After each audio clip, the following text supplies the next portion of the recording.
Hi everyone, my name is Nicole Latman, and today I played the game Cascadia 9.0, which is basically a game that walks you through what life could be like after a major earthquake in the Pacific Northwest. One thing that really stood out to me was how important it is to have access to clean drinking water. I never really thought about this being an issue, and I didn't really think about how quickly water sources could become unsafe.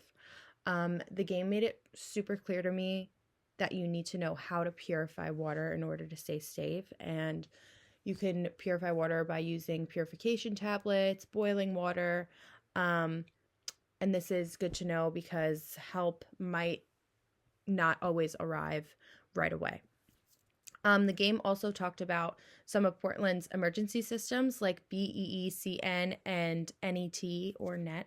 BEECNs are communication hubs set up across the city that you can go to if phones and internet are down. And NETs are trained volunteers who help out in emergencies.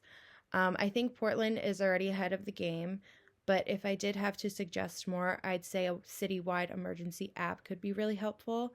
It could give real-time updates like where to find food, shelter, or medical help. Also, I think having designated community resilience centers, kind of like neighborhood safe zones with supplies and solar power, could go a long way, especially for vulnerable communities.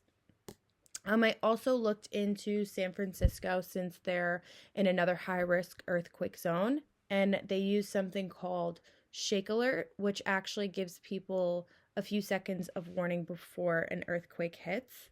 That can be enough time to get into a safer spot, which is really big and could save somebody's life.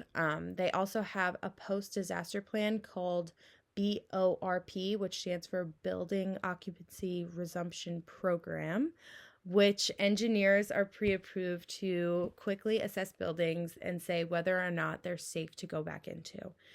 That helps the city bounce back a lot faster.